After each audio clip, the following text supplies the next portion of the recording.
alladzina hum fi salatihim khashi'un.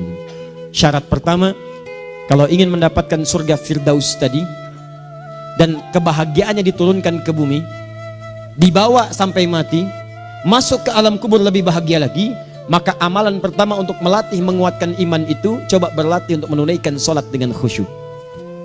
Kalau Anda kerjakan benar sholat ini, maka apa yang Anda dapatkan? Teman-teman ingat betul, saya mau tanya sebentar. Keabadian yang abadi disebut dengan sa'id. Kalau kita ingin turunkan ke dunia percikannya kita dapatkan, usahanya disebut dengan apa? Masih ingat? Aflah itu kalau didapatkan, kata dasarnya apa tadi? Falahun. Lihat baik-baik. Kata Allah dalam Al-Quran tadi, kalau ingin mendapatkan falahun, amalan pertama sholat. Makanya ketika dipanggil sholat, kalimat falah dilekatkan pada panggilan sholat. 5 kali diingatkan. Begitu muadzin kemudian azan memanggil Anda, hayya 'alas shalah. Anda bertanya, ya Allah kenapa kami mesti sholat? Dijawab, hayya 'alal falah. Yuk, pagi yuk. Yang sejati datang sini. Belum dapat sujud, belum dapat ruku, saya berikan. Makanya ketika orang sholatnya benar, dia akan mendapatkan 5 keutamaan. Saat di dunia nih, belum ke akhirat, 5 keutamaan yang tidak diberikan pada orang yang tidak sholat. Atau orang sholat tapi sholatnya nggak khusyuk. Sebab syarat mendapatkannya khusyuk, alladzina hum fi sholatihim khasyi'un. Bukan alladzina hum fi sholatihim saja, tapi ada kalimat khasyi'un. Artinya yang tidak khusyuk saja nggak akan dapat, apalagi yang nggak sholat. Apa yang 5 ini? Lihat baik-baik. 1, orang yang sholatnya benar, pertama kali sebelum mendapatkan kebahagiaan hakiki dari Allah Subhanahu wa Ta'ala, akan dirubah dulu perilaku hidupnya menjadi perilaku yang lebih baik. Kalau orang itu sholatnya benar, maka sholat itu akan melatih dia untuk berubah, bertransformasi jadi orang baik. Itu ada di Quran surah ke-29 ayat ke-45. Innas sholata tanha anil fahsya'i wal munkar. Sumber keburukan cuma 2, kalau bukan fahsya itu munkar. Maaf, pornografi, porno aksi, LGBT, kata-kata jorok, kotor itu fahsya. Di orang sholat kata Allah, mustahil berkata-kata kotor. Orang sholat tidak akan pernah mencela. Orang sholat tidak punya kata-kata jorok. Jadi kalau ada sekarang orang yang sholat senang mencela orang lain, itu berarti ada masalah dalam sholatnya. Dan dia belum dijamin sebagai ahli surga terbaik. Dan hidupnya nggak bahagia. Nggak bahagia. Aneh nih. Sholat tapi senang celah orang. Aneh. Aneh. Yang paling bahaya adalah menikmati celahannya. Itu yang paling aneh. Anda ngaji. Anda ikut taklim. Taklimnya sesuai Quran, taklimnya petunjuk sunnah. Anda sholat, Anda puasa, tapi Anda masih senang mencela orang lain dan menikmati celahan itu. Kalau nggak mencela, kayaknya nggak komplit kehidupan. Maka ada yang salah dengan ibadah Anda. Ada yang keliru. Karena mustahil taat bertemu dengan maksiat, itu mustahil. Mungkar, keburukan yang diingkari oleh hati, sumbernya nafsu perut dengan akal. Bohong, mencuri, menipu, membunuh, merampok, membegal, mabuk dan sebagainya. Itu namanya mungkar. Orang sholat gak mungkin mengerjakan mungkar. Jadi kalau sholat kita benar, cukuplah Anda sholat, maka Anda akan jadi orang baik. Makanya kata Nabi, Anda punya anak dari kecil ajarin sholat. Sholat kalau naik jadi balik, kerjakan terus. Kasih pelajaran membuat dia mengerti. Kalau masih susah, berikan pelajaran. Ini sering diterjemahkan dengan memukul. Mukul di Arab beda dengan konteks mukul sekarang. Mukul di Arab tuh ngasih pelajaran supaya ngerti. Anda bisa terjemahkan dengan konteks lain. Uang jajannya tahan, yang kesukaannya simpan dulu. Bisa dengan konteks kekinian, tapi poinnya kenapa anak Anda dari kecil ajarin sholat, sampai kenalkan dengan masjid, ajari 3 tahun bawa ke masjid, kenalkan dengan masjid, gak ada masalah lari-lari itu sebelum waktu sholat. Kenalkan dulu. Dulu orang-orang tuh begitu, sebelum waktunya dikenalkan, jalan, begitu lari, biarin dulu. Setelah itu diberi pengertian, nah ini bukan tempat berlari, yang berlari di sana nanti, yang di sini nanti akan ada orang-orang baik semuanya. Terus Anda lihat berbaris, baris rapi. Kalau pengen baik ikutan baris nanti. Terus nanti ada yang mimpin di depan, namanya imam. Imam itu siapa ya? Tetangga kita bukan yang Pak Imam, bukan. Kalau tetangga kita namanya Imam S. Arifin. Kalau yang ini imam sholat namanya. Imam sholat itu nanti akan pimpin menyembah Allah. Allah siapa ya? Allah itulah yang memberikan ayah rizki. Allah itu yang memberikan ayah rizki sehingga bisa beli tobot buat kakak, beli robokar poli, ini yang poli, ini yang embers, ini yang heli, ini dulu kakak semuanya tuh yang kasih Allah. Nanti kalau kakak bagus bisa ikut rapi di sini, Allah akan senang, akan ditambah lagi oleh Allah. Oh begitu ya, datang begitu caranya. Ini bukannya waktu sholat belum dikenalin tadi bawanya main-main di masjid. Bahkan ada yang agak repot lagi, di rumahnya susah diatur, dibilang, kamu ini susah diatur, main sana ke masjid, disuruh main, ya main di masjid. Yang salah bukan anaknya, orang tuanya. Apa rahasianya anak itu disuruh ke masjid, suruh sholat? Rahasianya, begitu anak itu sholat dengan baik, maka dia akan tumbuh jadi anak baik di kemudian hari. Itu maksudnya. Nah, sekarang saya agak bingung ini, pendidikan TK sekarang salah sih? Enggak, cuma saya agak bingung mikirnya. Ini anak belum diajarin sholat, udah diajarin manasik. Itu bagaimana cara berpikirnya Ferguson? Agak repot saya mikirnya tuh. Ya, walaupun salah sih enggak, cuma saya bingung gitu. Kenapa nggak dikerjakan tahap yang pertama dulu? Tangga itu kan berurutan, nggak bisa Anda lompat langsung ke 5. Kan 1, 2 belum terlewati. Jelas ya? Nah, ini gambarannya. Sholat nih. 1 pasti baik. Jadi kalau sekarang sholat, lisan belum baik, mata belum baik, sampai ke kaki, berarti ada yang salah sholatnya tuh. Ada yang nggak tepat. Tangan sembarangan, snack orang ngambil. Awas. Tuh sendal orang, mau wudhu nggak ada sendal, pakai sendal orang. Udah bilang belum? Kehujanan pakai payung orang. Udah bilang belum? Ya kan gampang Ustaz. Ini kan juga mungkin diikhlaskan karena Allah. Ya ikhlas, cuman pakainya belum minjam. Bagaimana kalau sedang pegang payung itu keluar, Anda meninggal? Nah, coba mikirin ke situ. Coba ke kantor. Kalau didorong proyek yang nggak jelas, minta tanda tangan, pikirin dulu bagaimana kalau meninggal. Kemarin saya sama teman-teman artis saya katakan begini, Anda ya, kalau Anda mengaji dengan saya, jangan pernah menerima peran maksiat. Walaupun itu sekedar adegan, tapi itu maksiat. Kalau bayangkan ketika Anda memerankan itu, Anda diwafatkan oleh Allah Subhanahu Wa Taala. Maka demi Allah saya katakan tidak ada faedahnya Anda ngaji sekarang, ngaji besok. Ketika Anda menerima peran itu, Anda wafat dalam keadaan bermaksiat di hadapan Allah Subhanahu Wa Taala. Maka saya pun katakan pada Anda, ayo belajar yang betul. Pahami, bangun sholat, belajar, dalami seperti orang tua kita dulu. Tinggalkan nyontek, budaya yang gak jelas. Rasakan ketika nyontek Anda wafat. Apa yang Anda dapatkan? Di Libya itu kalau nyontek, di Libya ya, saya pernah sekolah di Libya nih. Itu kalau nyontek di Libya aja dulu. Dan rekornya 100% ketahuan. Begitu sudah selesai, cuma jeda 2 jam, langsung ada panggilan. Si Fulan silahkan datang ke kantor. Apa yang disediakan di kantor sudah siap. Anda diberi waktu 2 jam dari sekarang, siapkan beres-beres koper Anda. Di sini tertulis Anda akan pulang. Tiketnya sudah lengkap, dikawal 2 orang. Dituliskan di situ anak ini nyontek gak boleh kembali ke sini. Libya. Gak ada, zero tolerance bagi yang seperti itu. Keluar. Kami gak terima di sini. Harusnya begitu. Gak ada faedahnya. Yang kita butuhkan amalan dari ilmu, bukan nilai-nilai itu sementara. Gak ada. Sudah. Nah ini akhirnya begini kualitasnya nih. Tertulis di ijazahnya bagus, cum laude, IPK-nya 4, tapi nggak ada aplikasinya. Yang pintar banyak, kita butuh yang baik, pintar yang baik. Sekarang yang pintar banyak, kepintarannya dipakai untuk nipu orang. Itu yang bahaya. Ahli hukum banyak yang dihukum. Ahli ekonomi tidak bisa mengangkat perekonomian. Apa yang salah? Apa yang salah? Ini yang jadi persoalan. Tapi dasar manusia begitu di sidang mulai pakai peci, pakai baju koko, pakai tasbih, ada yang pakai kerudung. Luar biasa. Nih 2. Orang kalau sholatnya benar, Allah akan berikan ketenangan dalam jiwanya. Tenang hatinya. Jangankan musibah kecil, musibah paling besar pun tenang aja dia. Tenang, dia paham rumusnya. Allahu Akbar. Turun Quran. Surah ke-13 ayat ke-28. Ala bidzikrillahi tatmainnul. Yakinkan pada dirimu, zikir kepada Allah membuat hati tenang. Di antara turunan zikir amalannya adalah sholat. Dari mana taunya? Quran surah ke-20 ayat ke-14.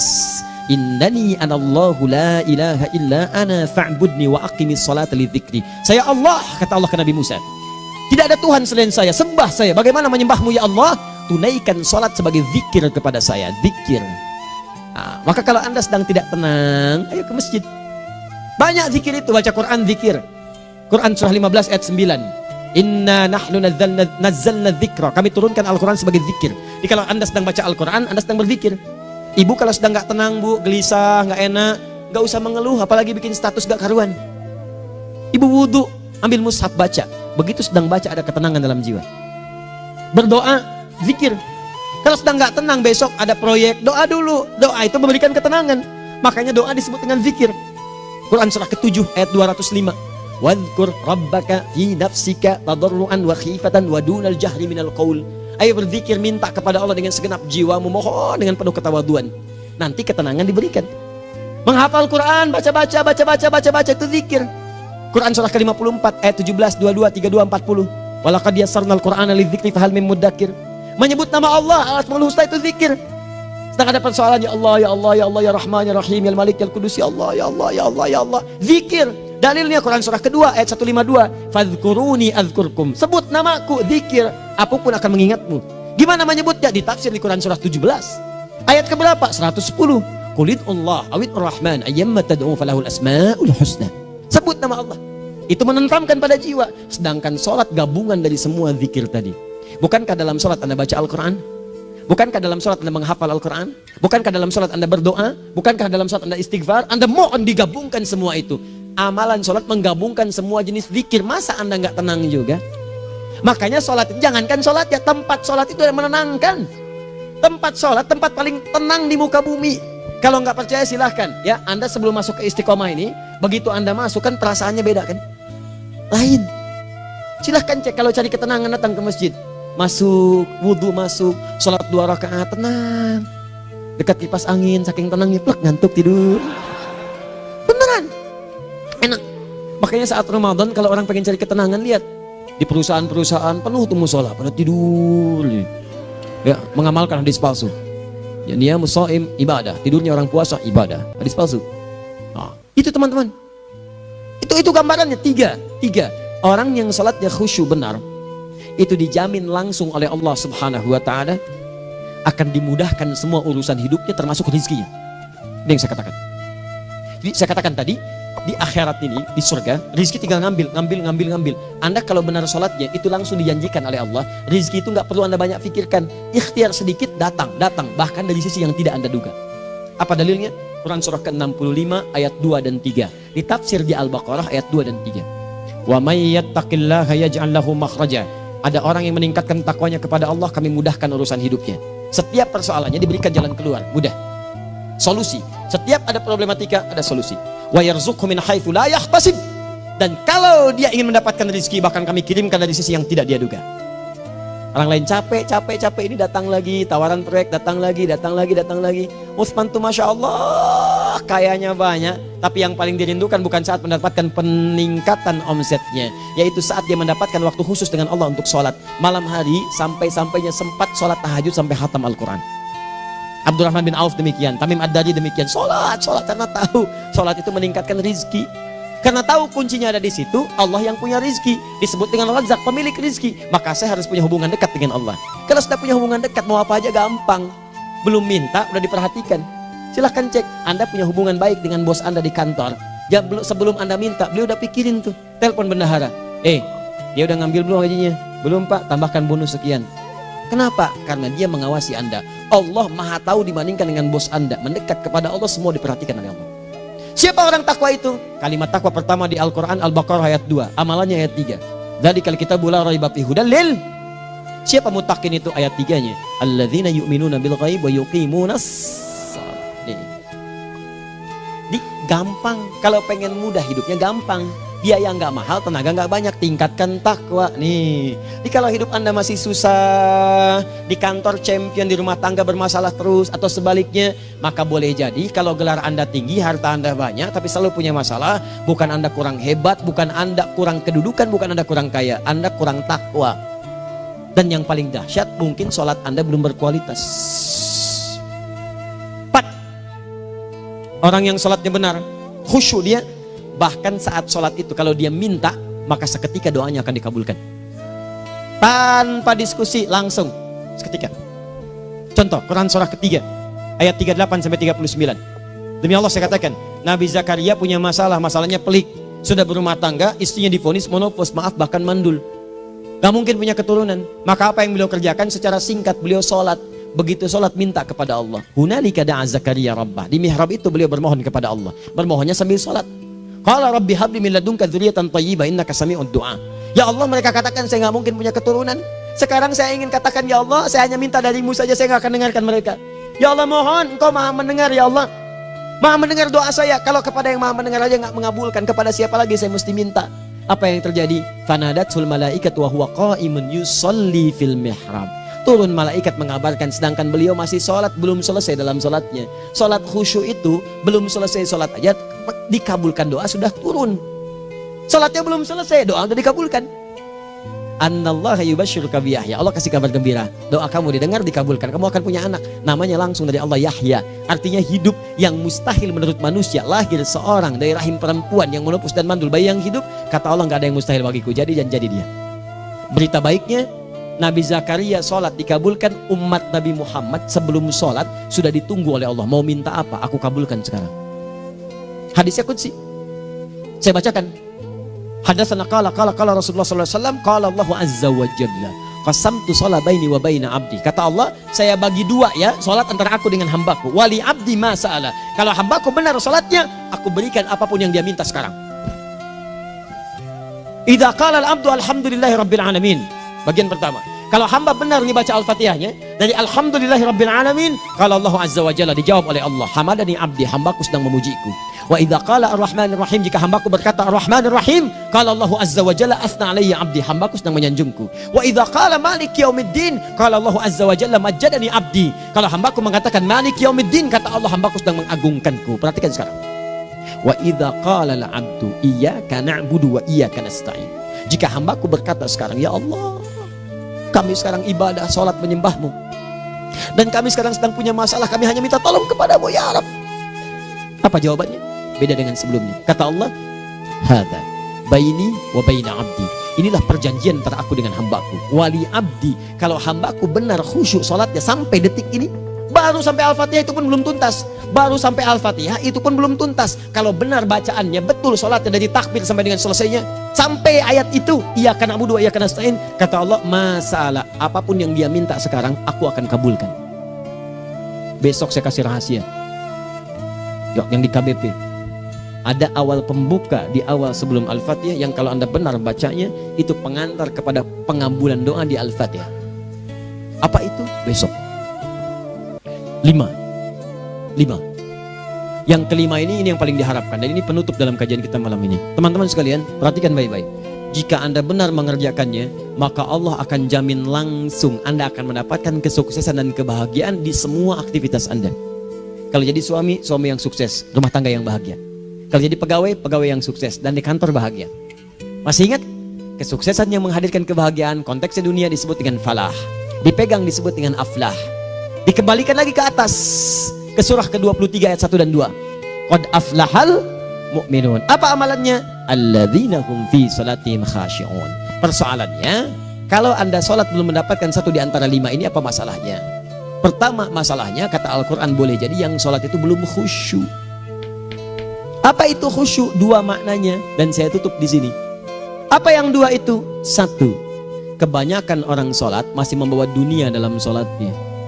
Makanya kalau pengen khusyuk, kata Allah, maka Anda rasakan akan bertemu Allah. Rumusnya Quran surah kedua ayat 45 sampai 46. Rasakan secara singkat, mungkin itu sholat terakhir yang Anda akan kerjakan dalam kehidupan. Mungkin di sholat itu Anda wafat. Kata Allah, alladzina yadhunnuna annahum mulaqu rabbihim. Orang khusyuk itu sudah kelihatan dari sebelum sholat, dia sudah merasa persiapan menghadap Allah.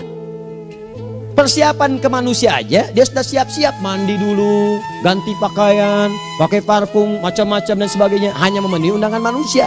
Allah mengundang Anda 5 kali dalam sehari.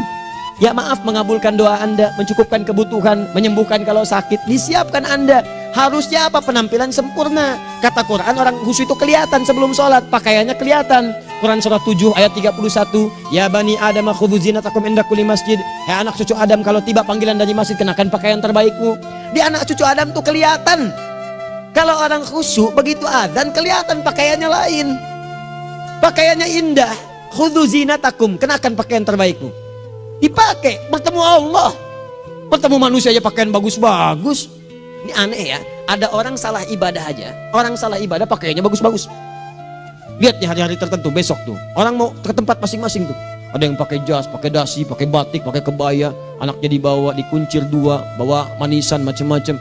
Mau salah ibadah aja, tampilan bagus. Masa antum yang benar ibadahnya nggak bagus? Bedakan. Pakaian futsal, pakaian sholat ganti dengan yang sholat. Ini gimana pakaian sholat pakai pakaian futsal? Depannya gambar Messi, belakang Ronaldo. Ah, repot. Malaikatnya juga bilang, kamu salah baju, harusnya Luka Modric.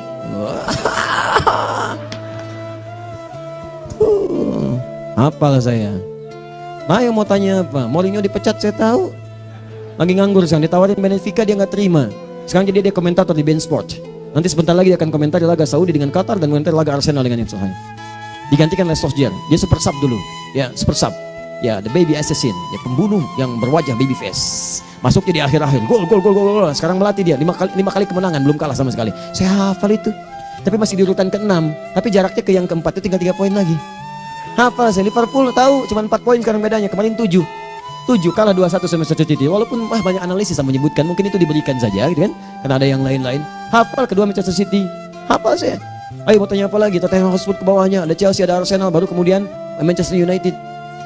Liga Italia, wah udah gak kekejar Juventus. Ya, apa lagi? Dan seterusnya lah. Gak ada ujungnya bahas yang begituan. Jelas ya? Maksud saya, Anda tanya itu saya jawab. Tapi tidak menghilangkan ibadah kita yang lain. Dan apa ruginya? Ya tahajud dah. Apa yang bisa dikerjakan besok, lihat besok. Ya kan tahajud kan bisa besok. Ada orang tahajud jam 10 pagi? Gak ada. Lebih baik Anda kerjakan malam tahajud. Yang tidak bisa dilihat malam bisa dilihat besok. Cara berpikirnya bagaimana kalau besok meninggal? Gak kesampaian teman-teman sekalian. Gak kesampaian. Nah maka dari itu, Anda kalau mau ada panggilan sholat, siap-siap baju yang bagus. Itu sempurnakan. Anda panggilan orang mandi, panggilan Allah, buka Quran surah 5 ayat 6, sempurnakan wudhu. Ya ayyuhalladzina amanu idza qumtum ila shalah faghsilu wujuhakum, wudu yang baik, berpakaian yang rapi. Kenapa? Karena boleh jadi saat dipanggil Anda wafat saat itu. Maka wafat Anda dalam keadaan yang suci, dengan keadaan tobat, dengan pakaian terindah pada saat itu. Yang kedua, maaf, orang-orang kurang khusyuk itu saya tutup. Yang kedua itu karena kebanyakan orang sholat tidak paham, tidak mengerti apa yang dibaca dan dilakukan dalam sholatnya. Jujur pada diri sendiri, jawab pada diri Anda. Sampai sekarang Anda sholat, berapa persen bacaan sholat yang Anda pahami?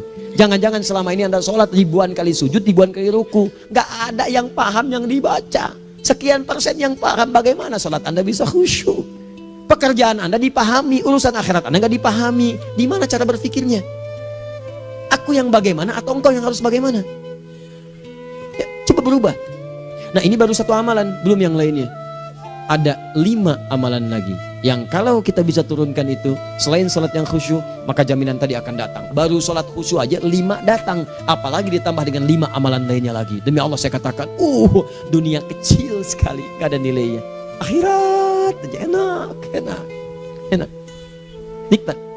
Saya ketemu Ustaz Arifin beberapa waktu lalu, dan kita doakan semoga Allah berikan kesembuhan, kesehatan. Saya datang, biasa kita adamin berdoa, duduk. Bang istirahat, bang butuh istirahat, umat udah nunggu. Dah gak usah mikir yang lain, karena beliau cerita masjid, cerita zikro, cerita mana. Ya insya Allah. Nitipin ini, nitipin itu dan seterusnya. Dan yang paling indah adalah, bang kita saling panggil weekend. Nikmat, gak ada yang senikmat ini. Zikir, Allah, doa. Nah bayangkan sakit tapi masih nikmat gitu. Nikmat. Iya bang, saya paham. Istirahat dulu. Banyakkan nanti orang jengkuk. Saya pamit dulu ya, supaya bisa istirahat, supaya tenang. Lama kita pegangan tangan, ngobrol, saling mendoakan. Itu nikmat. Dan cara berpikirnya kalau sudah pakai iman, semua nikmat. Ada uang nikmat, gak ada uang nikmat, sakit nikmat. Karena cara berpikirnya lain. Nanti kita bertemu lagi, saya terangkan pada Anda. Dan saya contohkan satu kisah. Bahkan ketika ada orang yang diuji Allah dengan ujian yang sangat luar biasa, yang menurut sementara orang itu ujian sangat luar biasa menggetarkan jiwanya dan susah untuk bertahan, tapi orang ini nikmat saja menjalaninya. Nikmat. Ada yang di rumah tangga, ada yang di macam-macam. Contohnya banyak. Satu contoh saya berikan di malam ini.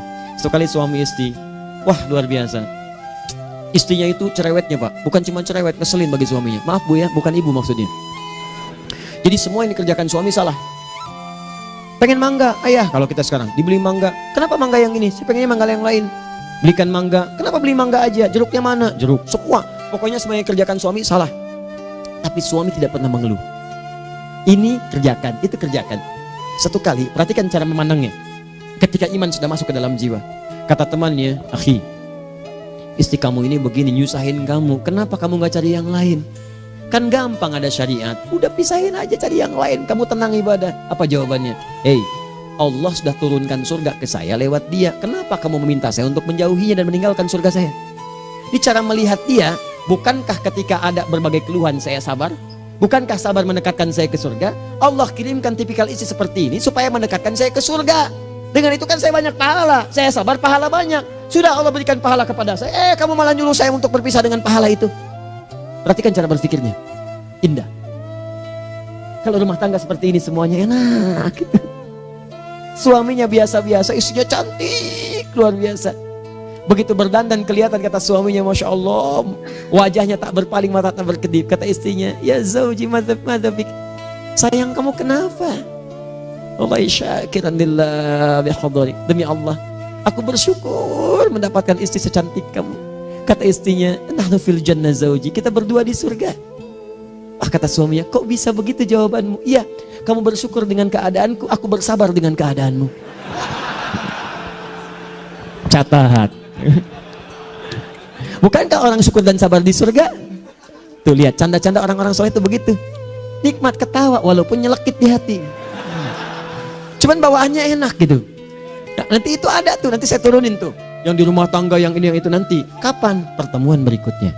Ya, jadi kita cukupkan dulu di malam ini apa yang kita pelajari, supaya nanti gak terlampau banyak kita dapat materi.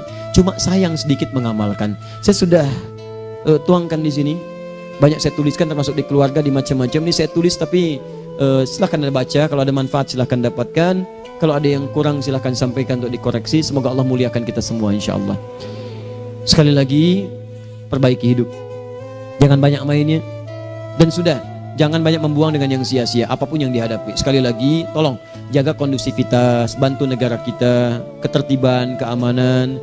Kalau saya menyampaikan sesuatu ada singgungan dengan yang kekinian, itu maksudnya koreksi masukan-masukan supaya diperbaiki. Tapi tetap dalam urusan pemilihan kita punya pilihan masing-masing yang tidak boleh dipaksakan. Jelas ya? Baik, jadi ya, saya sampaikan sekali lagi. Pertama, pilih mana? Anda dipaksa harus ikut, atau yang kedua, kita bebas memilih sesuai. Dah. Sudah ya. Jadi kita akhiri, subhanakallahumma bihamdika asyhadu an la ilaha illa anta astaghfiruka wa atubu ilaik. Wa akhiru da'wan alhamdulillahirabbil alamin. Berjumpa besok sesi terakhir fikih ikhtilaf di Masjid Ar-Rahman Kota Baru Parahyangan. Assalamualaikum warahmatullahi wabarakatuh.